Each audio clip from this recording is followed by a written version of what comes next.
Welcome back to the channel, guys. This video will be about the most worn fragrances for the month of March. I have 3 selected here. Wore them all a few times this month.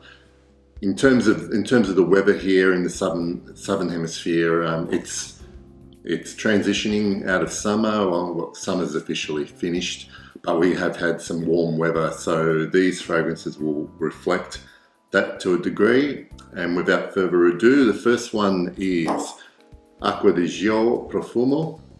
It's a really nice springtime scent, mix of aquatics, and the incense sets this apart, and it's got very, very good performance. Second fragrance is Mont Blanc Individuel. Very sweet, raspberry note, nice for springtime, probably a little bit too sickly sweet for really hot weather, but we've had the right type of days here for me to wear this. Inoffensive, probably don't want to overspray. Performance is moderate on my skin, but it's very, very good value.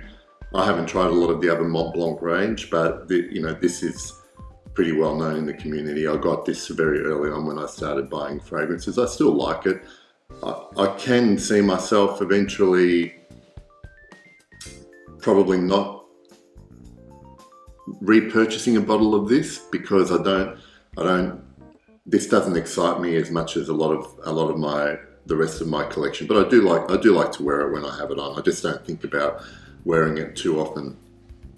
So the one that I have worn the most this month, and I want to talk a little bit about, is Tom Ford's Grey Vetiver Eau de Parfum version. So I think that the Eau de Parfum, I'm pretty sure that the Eau de Parfum was the first one, was the original release, and then Tom Ford brought out an EDT version.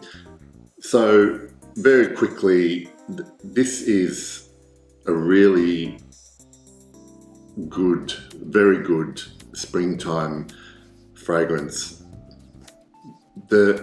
I'm quite interested in the name Grey Vetiver, because it really is a reflection of the type of fragrance we're talking about. So when I think of grey, I think of in between, middle ground, and this really balances.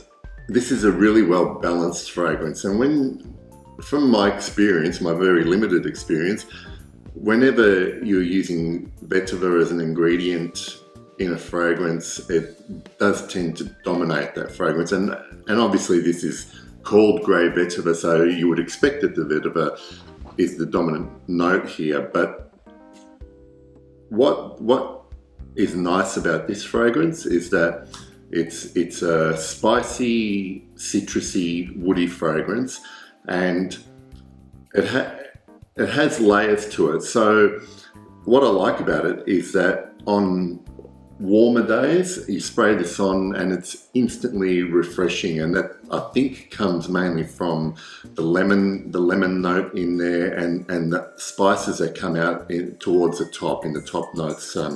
There is sage, as well as with a bit of green, nutmeg, orris root, and pimento. Just give it that cooling effect, that refreshing element that makes it nice to spray on warmer days. But the vetiver stays from open to dry down, and it's consistent, and it's lovely, and it's never too overpowering. And this is one of the fragrances where I constantly like to sniff my skin throughout the day. It's got great performance for the type of fragrance that it is, for a warmer weather fragrance. The other side of this is that in the base we've got, the vetiver's there, but there's also woody notes, amber and oak moss in here. And the amber accord is not overpowering at all, but what it does is add a warming element to the fragrance, and that's what makes this so versatile, because it straddles the best of both worlds when it comes to cooling, warming type fragrance, and it makes it versatile because you can spray this on wearing a suit to the office, but it's equally at home on a casual weekend. Warmer weather, it's perfect, and even cooler weather like early spring days, it's really nice as well. I think from my perspective, this is probably one of the most versatile fragrances that Tom Ford has in his collection.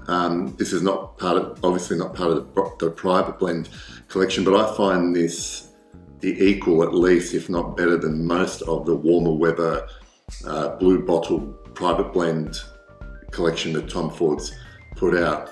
It's not cheap, but it's still cheaper than those private blend bottles. So if you haven't tried it, definitely give it a go. If you're looking to explore the note of vetiver, you really can't go wrong going with this. This gets recommended a lot when the questions about a good introductory vetiver gets asked on fragrance forums and in YouTube. This, along with Guerlain's vetiver, gets mentioned. It's definitely a permanent fixture in my wardrobe, and it's lovely to wear. So that's my most worn for the month of March, and I'll hope to see you soon.